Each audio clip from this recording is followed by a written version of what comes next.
అందరికీ నమస్కారం అండి.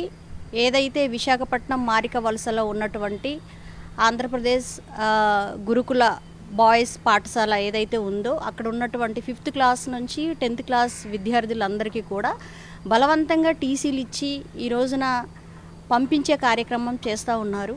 అనేక మంది పిల్లల ఒక భవిష్యత్తు సుమారుగా 480 మంది విద్యార్థినులు అక్కడ ఉన్నారు. మరి వారందరినీ కూడా టీసీ ఇచ్చి మరి వారి ప్రాంతానికి వెళ్ళిపోవాలి అని చెప్పడం అనేది నిజంగా చాలా ఇది దుర్మార్గమైనటువంటి పరిణామంగా మనం చెప్పుకోవచ్చు. ఎందుకంటే ఎవరైతే ఈ యొక్క పాఠశాలకి జాయినింగ్ అవ్వాలి అంటే అడ్మిషన్ ఇవ్వాలి అంటే సుమారుగా 100కి 99 మార్కులు వస్తేనే కానీ ఆ స్కూల్లో అడ్మిషన్ అనేది దొరకని పరిస్థితి.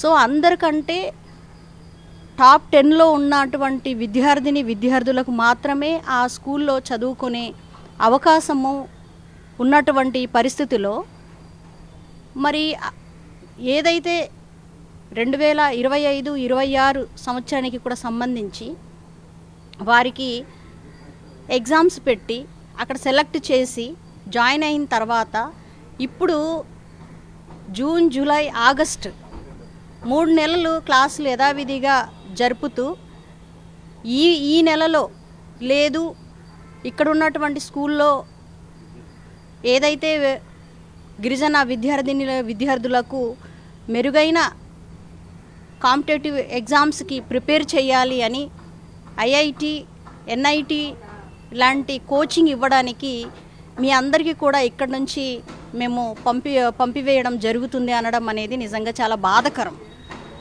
నిజంగా మీరు కోచింగ్ ఇవ్వాలి అనుకుంటే మీరు నాణ్యమైన విద్యను అందించి ముందుకు తీసుకెళ్లాలంటే ఇదే విశాఖపట్నంలో వేపగుంట ప్రాంతంలో ఒక వైటీసీ ఉన్నదన్న సంగతి మరి గిరిజన శాఖ మంత్రి గారికి తెలీదా?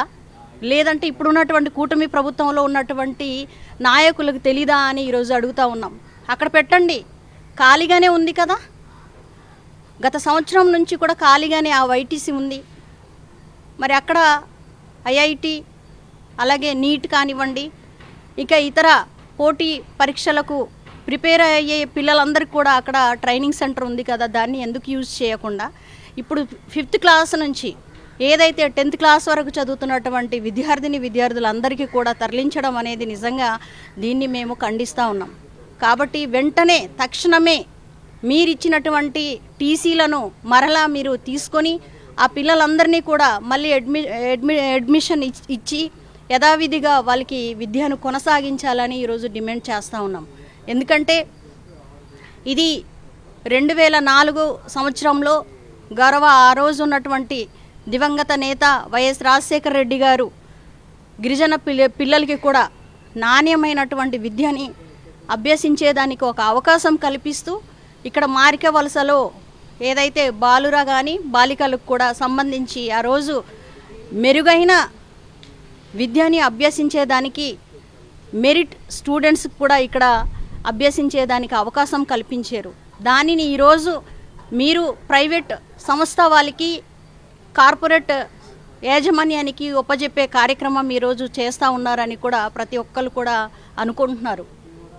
కాబట్టి ఈ కూటమి ప్రభుత్వంలో ఉన్నటువంటి నాయకులు కానివ్వండి, మంత్రి లోకేష్ గారు, విద్యాశాఖ మంత్రి లోకేష్ గారు కానివ్వండి, ఇది మంచి పద్ధతి అయితే కాదు. కాబట్టి వెంటనే యథావిధిగా ఆ పిల్లలను తీసుకొని యథావిధిగా విద్యను అందించేదానికి మీరందరూ కూడా కృషి చేయాలని కూడా నేను మనవి చేసుకుంటున్నా.